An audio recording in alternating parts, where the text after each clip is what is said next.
Hey guys, today I found a new Reddit post from a username uh, BDKD22. Basically says that a car dealership wants me to come back 2 weeks after purchase.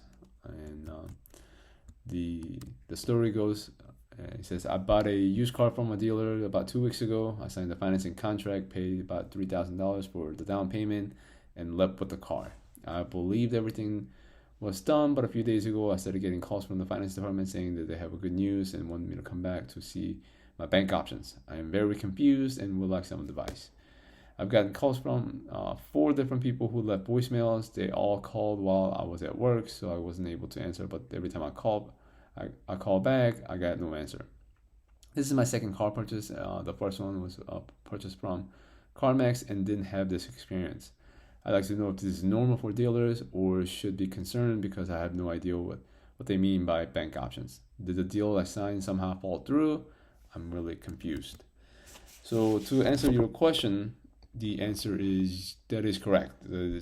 What happened is that the original deal that you signed for some reason or another did not go through what the lender that were kind of hoping to get the loan to go through with.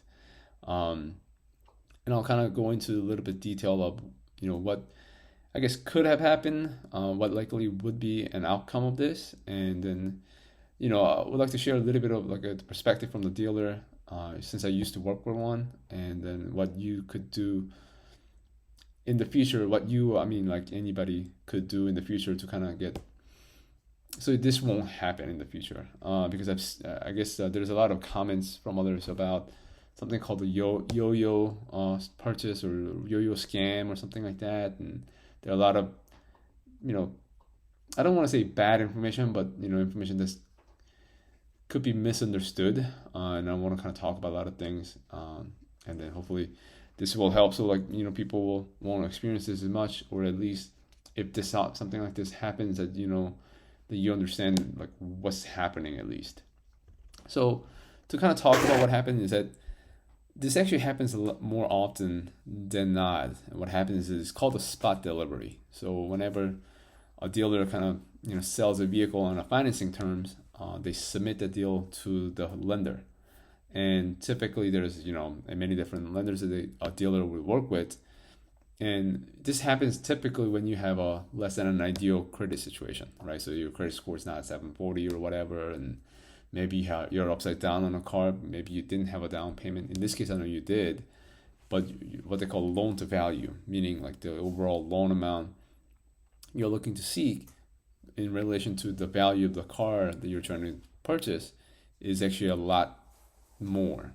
Especially again, the lower the credit score, the lower the loan to value that the lender would allow, right? Either that, your credit score, the debt to income ratio sometimes, and this combination of other things from the underwriting perspective that they just don't feel comfortable approving the loan. However, the dealers would actually do something called a spot delivery, meaning they will just actually, spot the car, meaning saying, hey, you can actually take the delivery of the car or position of the vehicle without the bank fully approving it. And I said initially that this happens a lot is because sometimes when a dealer submits a deal either late in the afternoon, in the evening, or over the holidays or the bank holidays or the weekends, not all lenders are there at the time to actually review the file and actually manually approve it. Nowadays, because of the technology and stuff like that, a lot of these loans get bought automatically, but with a certain threshold, with certain things, they're not able to approve it with the computer, like generated system electronically. So sometimes they'll go into pending, and when someone just reviews it, like a person actually reviews it, they will manually approve the loan. This happens a lot again, and it's not necessarily because you have a bad credit, nothing like that at all. It could be just one thing that's misread by the credit report from the lender's, the platform or the application is. It could be misread or whatever it could be, but it happens a lot. And as a dealer, whether you're the sales manager or the finance manager, with enough experience and if you understand, if you know what you're doing, you can kind of make a judgment call at that point, saying, hey, you know what, chances are I'm going to get this approved, no problem at all. So we're okay with doing the spot delivery, meaning you can take a position of the car um, for the time being. Now, one of the documents you always sign, even if the loan is completely approved or the computer approves it, what happens is that there's actually one of the documents you sign is that I will actually cooperate with whatever the lender or the whoever requests, so I can actually get the financing to go through all the way, right? So it's not like they're just blindly letting you loose with a car, $10,000, $20,000, $30,000, $100,000 car, without having everything kind of like zipped up. Because obviously without that additional document that you sign, a lot of people kind of like a lot of people say that, well, it sucks for them because now you got a car and they have it's their fault. That's why they have that additional documents where you sign saying, hey, I will cooperate with you guys to make sure that the financing goes through, no problem. So that happens again a lot more than you think. Now, having said that though, when you're working with, again, I can't speak for anybody and everybody and stuff like that, but I'm sure there's different state law requirements and stuff like that. But most of the dealers, especially nowadays, just because of the way things are with the internet and technology, I don't believe they do a lot of that spot delivery where there's a lot of these, what a lot of people call it yo-yo, right? So they give you the car and you bring it back. I don't think they do that as often or as much nowadays than they used to in the past. And also the dealers are more conservative as far as I understand. Again, not speaking for everybody. I'm sure there are a lot of sleazy, salespeople and dealers out there. But, aside from the few minor stuff out there, I'm sure a lot of people will go through that and make the, good judgment call, not to get you to fall in love with the car, but just say, based on their experience, that I think they just see that as a good likelihood that's going to happen. Having also said that, because of their liability, right? Because there is a huge liability. Because again, the cars are typically, paid by the dealer when they have it on their lot, so it's an asset to them. Now I got it on the street with the driver, basically saying I owe you, and now that contract is not going through, so it's a huge liability issue for the dealer. So most cases they'll only do a spot delivery in a similar situation like this, where you actually have paid down cash, $3,000 or so as a down payment, because now they have some other things that are, they have it, whereas it's just a signed signature saying, hey, I will cooperate with you, but they also have a little bit of cash on their hand, so they can actually, if push comes to shove, take a repossession of the car and stuff like that if you don't cooperate, which nobody wants to do. Like, you as a borrower doesn't want that, or the purchaser doesn't want that. The dealer as a sales organization does not want to repossess the car, and I can talk about a little bit of that, of why that would be. Now, as far as a likely outcome that could happen is, in most cases, if they said, hey, I think they said that there's some good banking options for you and stuff like that. Basically, typically what would happen is that the dealer had to find a new deal. Like, whatever the deal that you signed didn't go through, wouldn't work.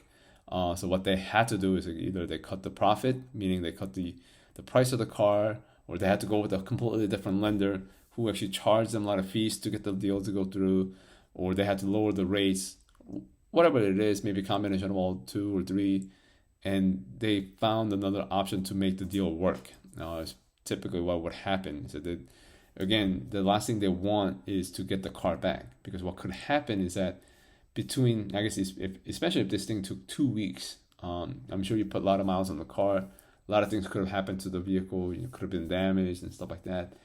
And even if you got it back really, really clean and nice, there are some recon costs, like reconditioning, washing it, getting it ready and stuff like that. So there's a lot of cost involved with, getting the vehicle back, and there's a lot of risk in what could happen to the car, right? So, and of course that means they actually don't have the car sold that they wanted to sell, and so like things like that is just, that's the last thing that they want, that for a dealer to want, is to bring the car back. Again, it's just not a very good business for anybody. So chances are they would have found some other ways to put a deal together for you, unless like you're credit was just really, really, really bad, and you had a negative equity in the car. It's just the loan to value is just way out of thing where they just can't do it.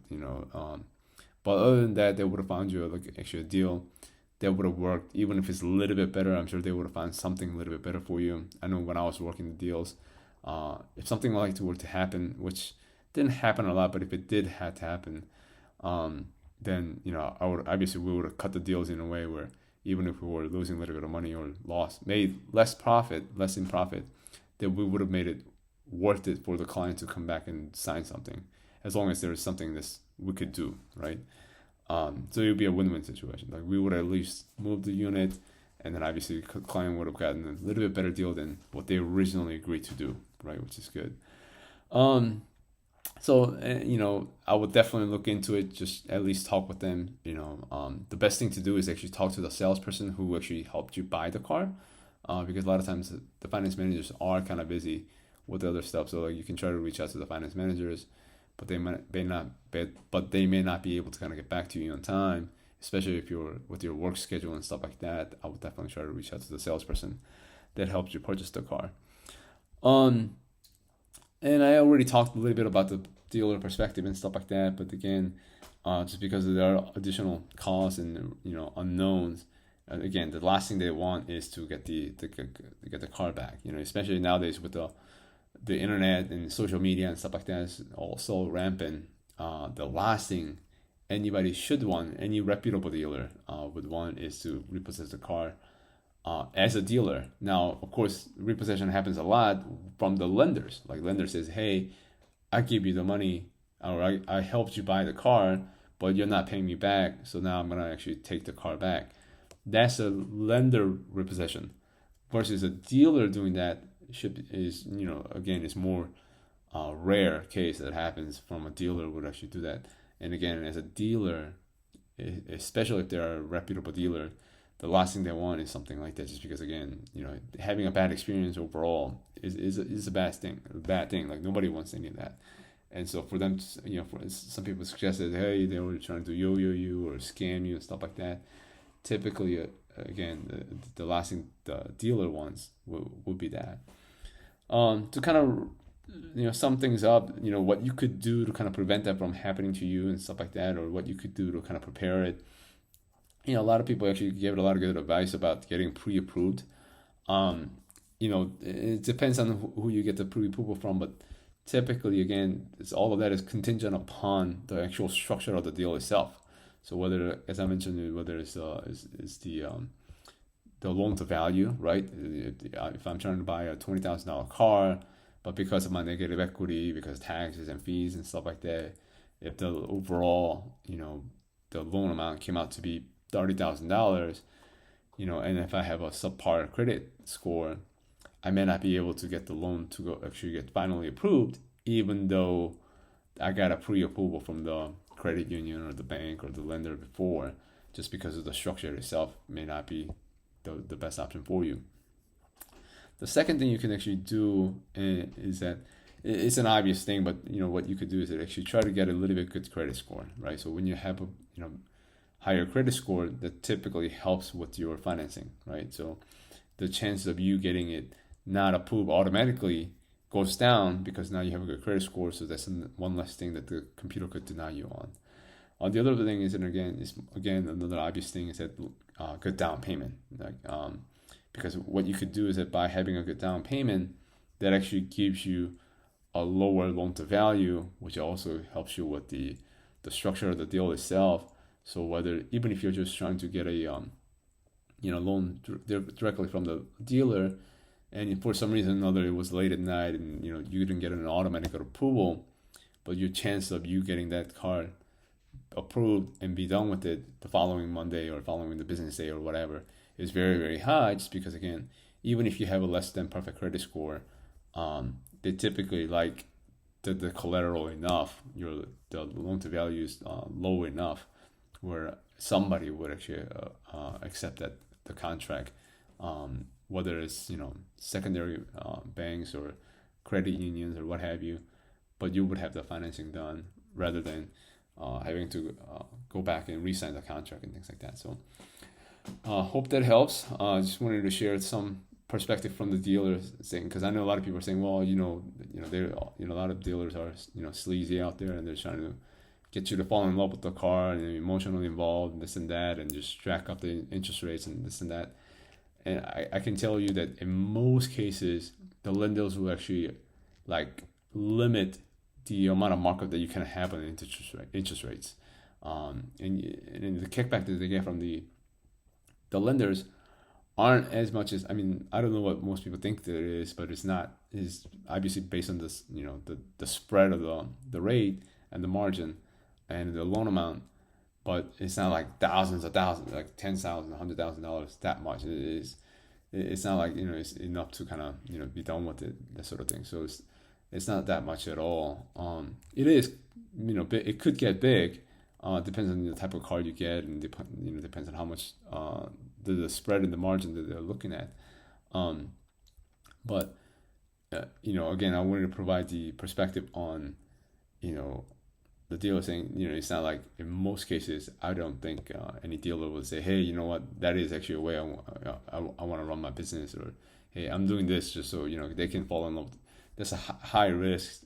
Any principal owner of the dealer would not allow that kind of management over the operation. I wouldn't think. Like, if I was the owner of the dealership, and if one of my managers wanted to do that, they wouldn't be there very long, just because, again, that's not a good business practice. So hope that helps. If you have any questions, concerns, comments, stop. I would love to know. Please share, comment, and let me know. Thank you.